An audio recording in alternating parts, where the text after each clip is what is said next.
Level 1, the number. The email comes at 7:14 in the morning. You're still in bed, phone on your chest. You haven't fully woken up yet. Your manager sends it with no subject line, just a dollar amount. $100 million, guaranteed. One film, your name above the title. You read it 3 times because your brain refuses to process it on the first 2. This isn't a rumor. This isn't an offer that might fall apart. This is real. The studio confirmed it at midnight. The contracts are ready. All you have to do is say yes. You sit up. You look around your apartment. It's a nice apartment, a step up from where you started. The tiny place in Burbank where the heat didn't work and you split ramen with a roommate who also wanted to be famous. But it's still just an apartment. In 48 hours, nothing about this apartment will make sense anymore. You call your manager back. He's already celebrating. He uses words like historic and landmark and game-changing. You say thank you, you hang up, and then you sit in complete silence for 10 full minutes because you don't know how to feel about the fact that your life just ended and your new one hasn't started yet. Level 2, the new world. The first thing they give you is a driver. His name is Marcus. He's professional and quiet, and he's always there. You used to circle parking lots for 20 minutes to save $4. Now you don't think about parking, you don't think about airports, you don't think about restaurants that take reservations. Things that used to take effort just disappear. Someone handles it. That's the first thing nobody tells you. That the exhausting small stuff of normal life gets lifted off your shoulders so completely that you almost don't notice it's gone. The second thing they give you is a house, not a starter home, a compound in the hills. 7 bedrooms, a pool, a recording studio you'll never use, a theater room that seats 20. You walk through it alone the first night. Your footsteps echo. You eat dinner at a table big enough for 12. Just you and a plate of food that a private chef made. It's delicious. It's also the loneliest meal you've ever eaten. The third thing they give you is access. You get on a plane and people know your name before you say it. You walk into rooms and the energy shifts. People who wouldn't have looked at you 2 years ago are now trying to stand close enough to be photographed with you. Fame is an invisible force field. You can feel it everywhere you go. People treating you differently not because you changed, but because the number attached to your name changed. That's worth thinking about. Think about that for a second. Comment real if you think fame changes people. Nah, if you think it just reveals who they always were. Level 3, the parasites. This one is the level they never make movies about. The requests start within a week, not from strangers, from people you know. Your cousin who you haven't spoken to in 6 years texts, just checking in, bro. A girl from high school who never gave you the time of day messages on Instagram, so proud of you, we should catch up. Your uncle who called your acting dreams stupid at Thanksgiving dinner in 2017 now wants to meet for lunch to talk about an investment opportunity. You say yes to the first few. You feel guilty saying no. They're family. They're people you grew up with. But here's what you learn fast, and nobody warns you about this. Most of these people don't actually want you.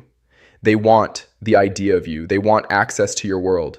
They want to be near the money without having to earn it. The worst ones are the people who are actually close to you. The friend who loans himself money from your account because he figured you wouldn't mind. The family member who tells others how much you made before you've told anyone yourself. The people who start keeping score of what you do for them and what you don't.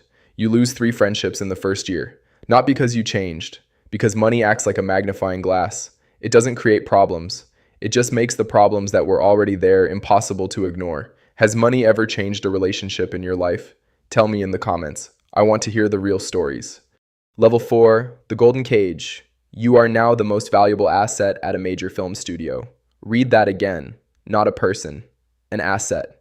They insure you for more money than most people will earn in 100 lifetimes. There's a clause in your contract that says you can't ride motorcycles. Another one that says you can't ski. One that heavily discourages boxing. You signed all of it. You understood why, but you didn't understand what it would feel like. The slow realization that you don't fully own yourself anymore. A script arrives, a small film, a director you love, a character that would be the best work of your career. Dark, complicated, not very likable. You read it twice and your hands are shaking. This is the one. You call your team, they call the studio. The answer comes back politely and very clearly. No. Your franchise releases the next summer. This is not the moment for divisive choices. We need audiences to like you right now. The script goes to someone else. You watch that person win an award for the role you wanted. You smile for the cameras. Inside, something quietly breaks. Here's the thing about $100 million. It doesn't buy you freedom. It buys the studio's freedom over you. You are the product now. and products don't get to experiment. Level 5, the loneliness. No one warns you about. You are never alone. That's the problem.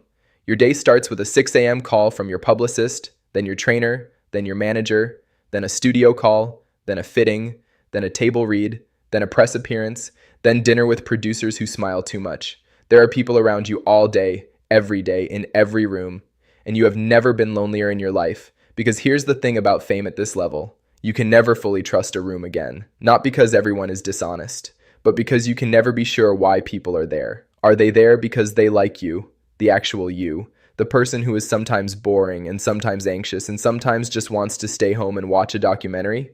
Or are they there because of what you represent? Because of the doors you can open? Because being seen with you does something for their career? You stop being able to tell. So you pull back, you get smaller in rooms even though your name is getting bigger. You find 2 or 3 people, maybe, who were around before all of this, and you hold on to them like a life raft. You call your mom more. You sleep too much on weekends because sleep is the only time you're not performing.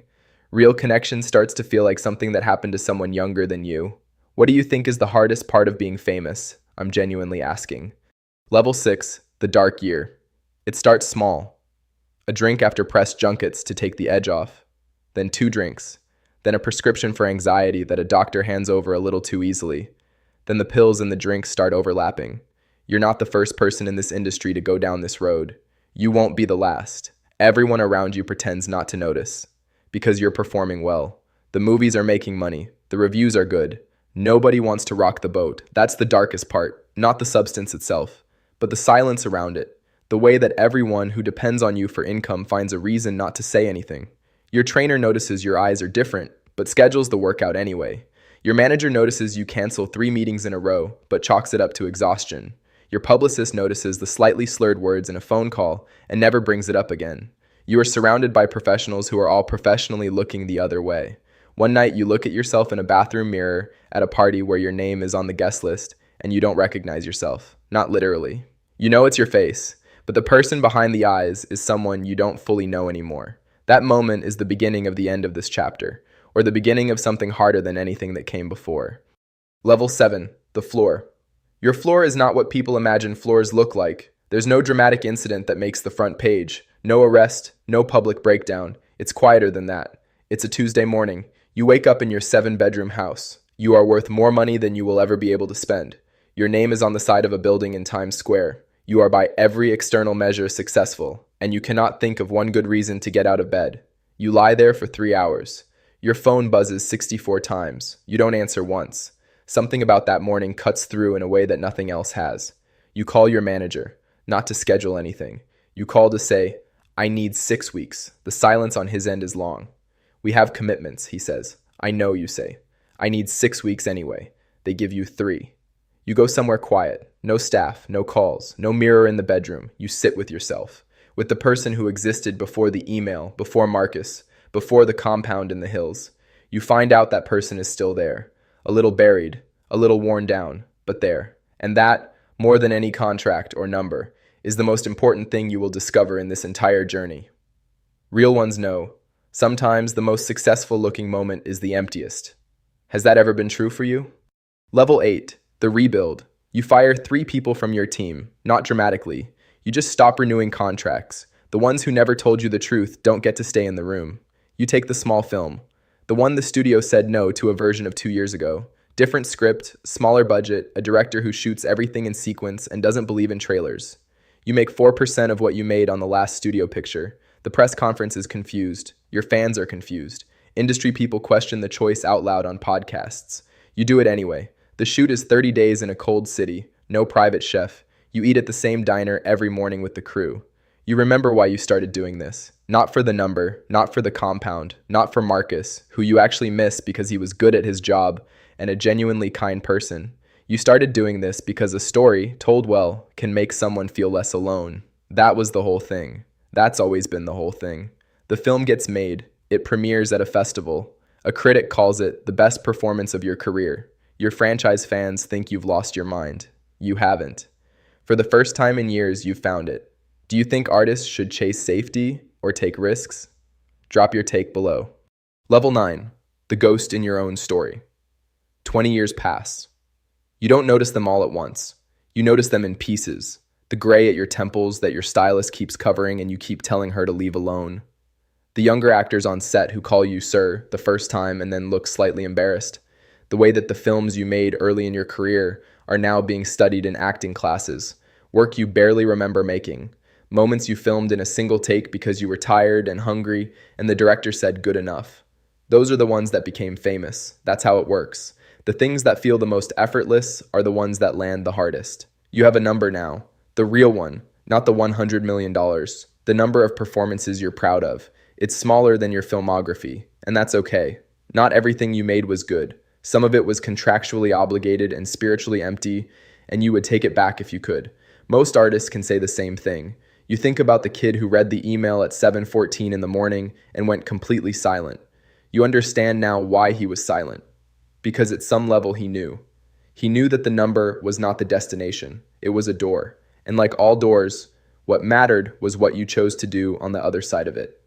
You are somewhere between the beginning and the end of your story. The beginning is already written. The end is still open. But the middle, the part you built slowly, imperfectly, in between the cages and the floors and the 3 weeks in a quiet place, that middle part is the truest thing you ever made. And no studio signed off on it. And no contract covered it. And there's no award for it. But you have it. That belongs to you. Somewhere tonight, a teenager is watching your first film on a laptop in a small bedroom. Not the franchise, not the $100 million picture. The early one, the one nobody saw when it came out. She's watching the part where your character sits at a table alone and says nothing for 45 seconds. She doesn't know what it took to film that scene. She doesn't know about the email, or Marcus, or the contracts, or the dark year, or the Tuesday morning when you couldn't get out of bed. She just knows that watching it, she feels less alone. And she's deciding something right now. She's deciding she wants to do this. She has no idea what she's signing up for. She will find out. They all do. The cycle begins. Comment bait. If you could go back and tell your younger self one thing about chasing a big dream, what would it be? I'll read every single one.